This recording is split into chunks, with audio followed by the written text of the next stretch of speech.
오늘 이 시간에는 온전한 믿음은 말로 드러납니다 라는 제목으로 말씀을 전하도록 하겠습니다. 우리가 야고보서의 말씀을 생각할 때 우리 머릿속에 가장 먼저 떠오르는 생각은 이 야고보서는 행함이 강조되어 있는 말씀이다 라는 것입니다. 그런데 야고보서의 말씀이 행함이 강조되어 있기는 하지만 그 행함이 어디로부터 나오는가를 이렇게 추적해 보면 결국 그 행함은 믿음에서부터 나오는 것을 우리는 깨닫게 됩니다. 왜냐하면 믿음이 온전치 못하면 행함으로 그 믿음이 드러나지 않기 때문입니다. 오히려 믿는다고 하면서 행함이 없으면 그 사람의 믿음은 처음부터 진짜 믿음이 아니라고 야고보는 말하고 있습니다. 그러므로 야고보가 말하는 행함은 언제나 믿음을 전제로 하고 있습니다. 행함은 언제나 믿음을 전제로 한 믿음의 역사로 말미암아 드러나게 됩니다. 어쩌면 행함보다 믿음을 더 강조하고 있는 것이 이 야고보서의 말씀입니다. 그러므로 우리가 하나님을 믿는다고 말할 때는 반드시 그 행함으로 그 믿음이 증명이 되어야 합니다. 이처럼 믿음과 행위를 따로 구분하는 것이 아니라 믿음과 이 행함은 동전의 양면처럼 붙어 있는 겁니다. 모든 것이 통합되어 있고 하나로 묶어져 있습니다. 그러니까 하나가 작동하지 않으면 다른 하나가 온전히 작동할 수가 없습니다. 그러니까 믿음이 온전치 않으면 행함이 온전해질 수가 없습니다. 동전 한쪽 면이 온전하지 않으면 동전으로서의 가치가 없어 사용할 수 없듯이 믿음이 있다고 하지만 행위가 온전하지 않는다면 그 삶은 온전한 믿음의 삶이 아니라는 겁니다. 그러므로 진리의 말씀으로 나온 이 구원받은 성도들은 진리의 말씀에 합당한 특징들이 삶으로 드러나야 합니다. 말씀에 합당한 삶으로 우리의 삶은 반드시 드러나져야 합니다. 그런데 이런 믿음과 행위의 어떤 하나됨을, 그러니까 믿음을 행위로 증명하는데 가장 큰 방해하는 것이 하나 있습니다. 그것이 무엇입니까? 바로 이 말입니다. 이 혀는 이 참된 믿음으로서 참된 행위의 하나됨을 가장 크게 방해하는 최고의 적입니다. 이 혀를 다스리지 못하면 우리의 믿음과 행함의 통합이 깨지게 됩니다. 말의 사용에 있어서 통제가 되지 않으면 우리는 온전함에 이르지 못하고 참된 성화의 길에서 이탈되게 됩니다. 이처럼 말은 온전함의 가장 중요한 핵심 키입니다. 혹시 여러분 주변에 저분은 참 믿음이 온전한 분이다 라고 생각하는 분이 계십니까? 그렇다면 그렇게 생각하는 여러분 기준이 무엇입니까? 교회에서 드리는 모든 공예배에 빠지지 않고 잘 나오시고 또 교회를 위해 헌신과 봉사를 많이 하시기 때문에 그렇게 생각하십니까? 아니면 전도와 선교의 사명을 가지고 불철주야로 하나님 나라의 확장을 위해서 열심히 섬기시는 분들이 믿음이 온전하다고 생각하십니까? 그런데 야고보는 이 믿음이 온전한 사람에 대해서 그렇게 말하지 않습니다. 야고보가 말하는 온전한 사람은 누구입니까? 말에 실수가 없는 사람. 이 사람이 바로 온전한 사람이라고 말하고 있습니다. 특별히 1절에 보면 선생된 우리가 큰 심판을 받을 줄 알고 선생이 되지 말라고 말합니다. 이 경고는 주로 이 선생된 자들, 지금으로 말하면 말씀을 가르치는 교사된 자들에게 주어진 말씀이라 볼 수 있습니다. 그러면서 선생이 되지 말라. 선생이 되면 더 심판을 많이 받게 될 것이라고 지금 말씀합니다. 야고보 당시 초대교회에서 말씀을 가르치는 선생들은 여러 가지 은사를 가운데서 매우 존경받는 은사였며 위치에 있었습니다. 그러다 보니 이 지위나 은사에 걸맞지 않게 이 선생의 직분을 원하는 사람들이 아주 많았습니다.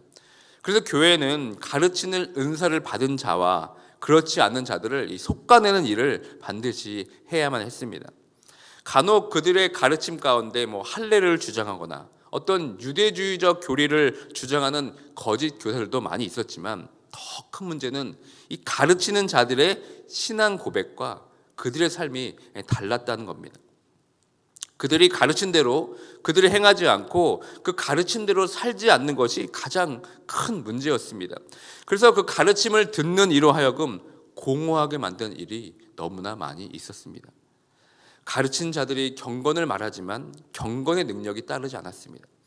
틀린 말씀을 가르치는 것도 아니지만 가르치는 자 스스로 그 말씀대로 살지 않는 것이 노출되면서 성도들에게 말뿐인 신앙, 말뿐인 가르침이라는 상실을 안겨주었습니다. 분명 성경의 말씀을 잘못 가르치진 않았습니다. 그러나 문제가 무엇이었습니까? 삶과 분리된 가르침이기 때문에 그것이 가장 큰 잘못이었다고 야고보는 지금 지적하고 있습니다. 이 문제는 사실 지금도 대두되고 있는 문제입니다. 목회 데이터 연구소가 미국 라이프웨이 리서치가 발표한 이 교회를 옮기는 자에 대한 연구 2023에 따르면 교회를 옮긴 개신교들에게 이 교회를 옮긴 이유에 대해 물은 결과 교회에 대한 불만 때문에 교회를 옮겼다가 40%로 조사가 되었고 또 이사와 관련해서 교회를 옮겼다는 대답이 60%로 조사가 되었습니다. 그러니까 교회에 대한 불만 때문에 교회를 옮겼다라고 답한 이 40%의 답한 사람들에게 어떤 불만으로 교회를 옮겼는지 구체적으로 물었습니다. 그 이유 중 첫 번째가 바로 교회에 출석해야 하는 이유와 그 필요를 이 교회가 충족시켜 주시지 못했기 때문에 교회를 떠났다고 말했습니다. 이렇게 대답한 사람이 29%입니다. 그리고 목회자와 교회의 환멸을 느껴서 교회를 떠났다가 27%로 조사가 되었습니다. 목회자가 어떻게 했기 때문에 교인들의 환멸을 느꼈는지 우리가 자세히 들여다볼 수는 없지만 아마도 이 야고보가 말하고 있는 이 초대교회 문제와 아마 같은 문제였을 것이라 생각이 듭니다. 가르치는 자가 말뿐인 신앙, 말뿐인 가르침이라는 그 사실 때문에 그들에게 큰 상처와 상실감을 주었기 때문에 그들은 교회를 떠나게 된 것이 아니겠습니까? 오늘 이 말씀은 이렇게 말씀을 전하는 제게 굉장히 부담이 되는 말씀 중에 하나입니다. 그리고 이 오늘 본문의 말씀은 저와 같이 말씀을 전하는 목회자뿐만 아니라 말씀을 가르치는 이 교사들 또 교회의 리더들에게 다 해당되는 사항입니다. 교회의 리더로 서 있는 자들에게 지금 엄격히 지금 경고하고 있는 겁니다. 그래서 오늘 본문 1절에서 말로 인해 더 큰 심판을 받을지 모르니까 선생이 오히려 되지 말라고 지금 우리에게 경고하고 있습니다. 그런데 여러분 2절의 말씀을 보면 이 말씀을 적용할 대상이 선생뿐만 아니라 전체적인 대상으로 지금 확대되는 것을 보게 됩니다. 2절의 말씀을 보면 우리가 다 실수가 많으니 라고 말합니다. 그러면서 이 범위를 말씀을 가르치는 선생들뿐만 아니라 지금 전체로 지금 확대하고 있습니다. 그러니까 우리가 다 실수가 많다는 것은 말에 실족하는 일이 없는 온전한 사람은 거의 불가능에 가깝다고 지금 말하는 것과 같습니다. 여기 계신 모든 분들은 말의 실수를 인해서 다 시험을 당하고 또 시험을 주신 경험이 다 있을 것입니다.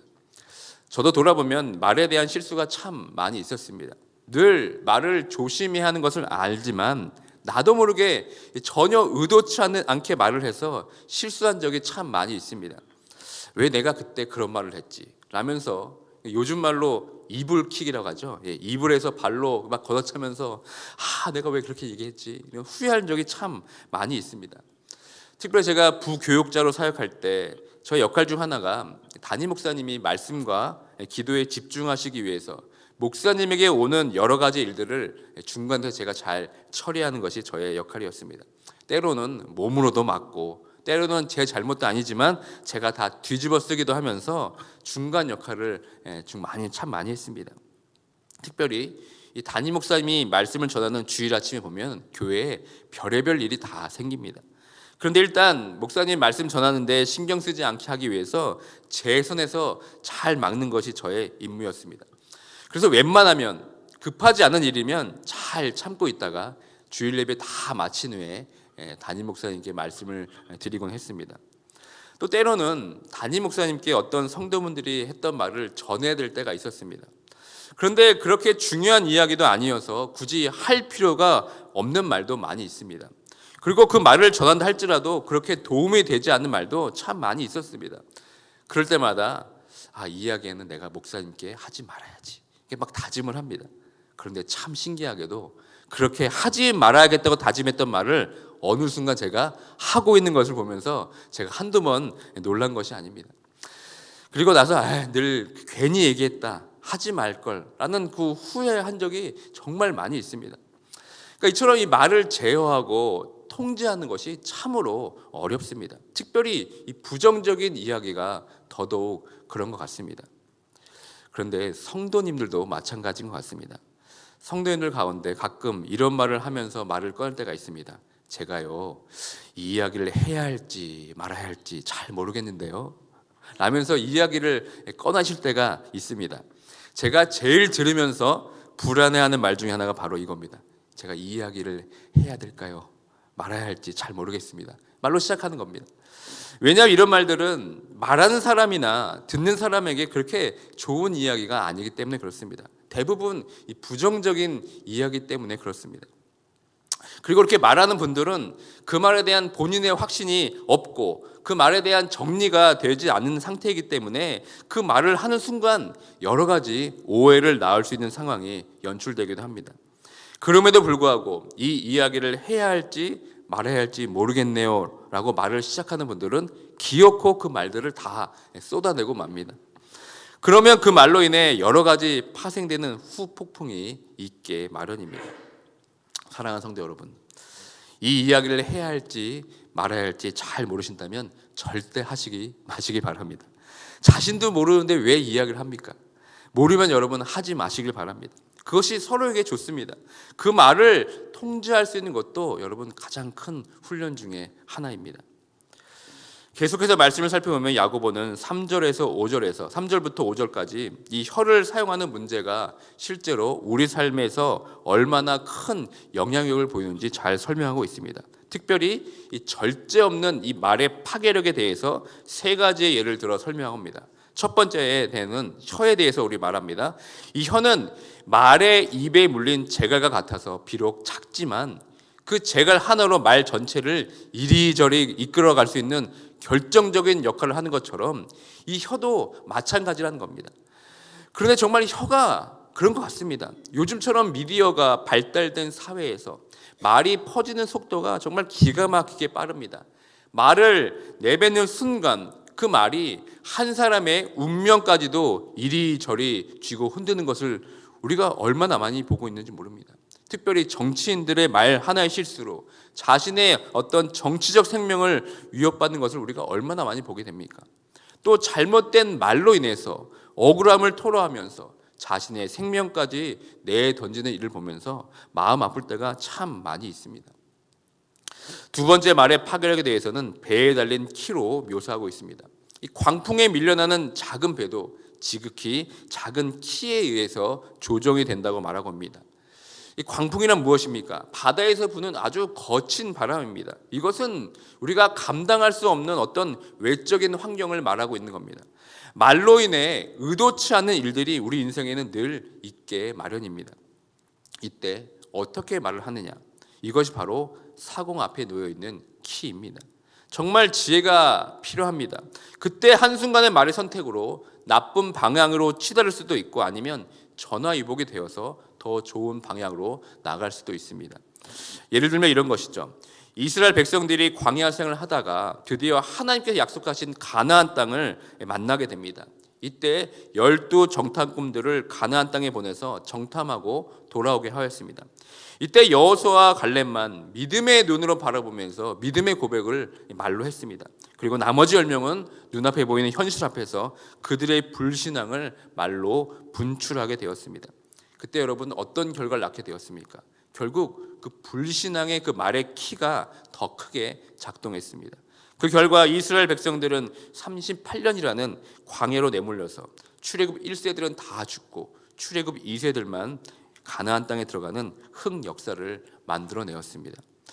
우리가 큰 결정을 해야 하는 상황 가운데 있어서 우리는 어떤 말을 할 것인지에 대해서 그에 따른 결과가 천지차임을 우리에게 지금 보여주고 있는 겁니다. 세 번째 말의 파괴에 대해 불의 비유로 야고보는 말하고 있습니다. 이 비유는 아주 부정적인 것을 말합니다. 아주 사소하게 내뱉은 말이 삶 전체를 불태워 버리기 때문입니다. 이 말 한마디 때문에 이웃끼리 또 가족끼리 막 칼부림을 하고 총을 쏘는 일들을 우리가 신문에서 얼마나 많이 보게 됩니까? 특별히 이 분노하며 쏟아낸 말이 그렇습니다. 이 분노의 말은 사람의 영혼까지 버립니다. 특히 아이들에게 한 분노의 말이 평생 그 아이의 잠재 의식 속에 남아서 한 사람의 인생을 부정적으로 지배하는 것을 우리는 보게 됩니다. 그리고 살아가는 가족들 혹은 부부 사이의 이 분노의 말은 오랜 신뢰 관계를 깨트리고 상처로만 남게 되는 일들을 우리 주변에서 얼마나 많이 보고 있는지 모릅니다. 이처럼 야고보는 이 말에 대해 상당히 부정적인 견해를 보이고 있습니다. 이 비관적인 시각은 성경이 말하는 인간은 전적인 타락을 했고 부패를 했기 때문에 그런 죄성을 갖고 있다는 그런 맥과 같이 하고 있는 겁니다. 그러면서 여러분 6절에서 무엇이라고 단언하고 있습니까? 혀는 곧 불이다 이렇게 말합니다. 그리고 또 하나를 덧붙여 이렇게 말합니다. 불의의 세계. 여러분 이 불의의 세계가 무엇입니까? 혼돈과 무질서를 의미합니다. 그에 따라 병들고 상하고 악하고 죽어가는 상태가 바로 불의의 세계입니다. 7절에 보시면 여러 종류의 짐승과 새와 벌레와 바다의 생물이라는 단어가 나옵니다. 우리는 이 단어를 보면 자연스럽게 창세기와 연결됨을 볼 수 있습니다. 하나님께서 세상을 지으실 때 마지막으로 사람을 지으시고 온 피조 세계를 다스리는 권세를 인간에게 주셨습니다. 특별히 6절에서 삶의 수레바퀴라는 말을 우리가 사용하는데 이것은 하나님에 의해 창조된 세계가 질서정연하게 움직이는 것을 묘사한 단어가 바로 삶의 수레바퀴입니다. 그런데 여러분 이것이 무엇으로 깨지게 되었습니까? 이 혀로 말미암아 이 삶의 수레바퀴가 불살라지게 되었다고 지금 야고보는 말합니다. 그러니까 하나님이 창조된 세계가 이 혀로 인해서 말로 인해서 흔들리고 파괴되는 결정적인 요인이 되었다고 야고보는 말합니다. 이 혀로 인해서 이 불의의 세계가 열리게 된 것입니다. 이 작은 혀의 말 때문에 하나님께서 창조하시면서 보시기에 좋았다는 세상이 순식간에 불에 활활 타는 지옥이 되어버린 것입니다. 그러니까 선악과를 먹은 후에 아담의 말은 창조의 능력을 잊어버리고 그의 입의 말은 모두가 수치였고 변명이었습니다. 그 말로 인해 사람의 저주도 받고 땅도 저주를 받게 되었습니다. 그리고 정죄와 미움이 가득한 세상으로 변해버렸습니다. 이 모든 것이 다 이 말 때문에 혀 때문입니다. 그러면서 야고보는 혀만큼은 어떤 사람도 다스릴 수 없다고 얘기하면서 이렇게 결론을 말합니다. 다 함께 8절의 말씀을 읽도록 하겠습니다. 혀는 능히 길들일 사람이 없나니 쉬지 아니하는 악이요 죽이는 독이 가득한 것이라. 이 말씀의 이 원문의 시제를 잘 살려서 읽으면 이렇게 됩니다. 사람이 혀를 다스렸던 적이 없었고 그 이후로도 사람이라면 비록 짐승들을 조종하고 통제할 수 있어도 그 누구도 자기 혀는 다스릴 수 없는 존재로 살아간다고 말하는 것과 마찬가지입니다. 만물을 복종시키고 다스리게 된 아담이 하나님의 말씀 앞에서 마귀의 말에 속아 결국은 변명과 수치와 책임지지 못하는 말의 실패함으로 인해서 타락의 역사가 시작이 되었고 그 이후로 변명하고 미워하고 무책임한 말들이 난무하게 된 것입니다. 야고보는 창조의 언어로 만물을 다스리도록 지음받은 인간이 그 혀를 다스리지 못해서 지옥불로 옮겨놓는 것과 같은 불의의 세계에 빠지게 된 것을 오늘 말씀을 통해서 자세히 묘사하였습니다. 사랑하는 성도 여러분, 우리가 정말 믿음이 온전한가를 구분하는 가장 결정적인 기준이 바로 이 말입니다. 우리가 마음에 있는 것이 또 우리가 믿고 있는 것이 이 혀로 드러나게 되어 있습니다. 그 말로 인해 사람을 살릴 수도 있고 죽일 수도 있습니다. 믿음과 행함이 동전의 양면처럼 하나이듯이 믿음과 말도 여러분 하나입니다. 믿음은 좋은데 말이 좋지 않다면 그 믿음은 온전한 믿음이 아닙니다. 저 사람은 참 믿음이 좋은데 저 말이 문제야.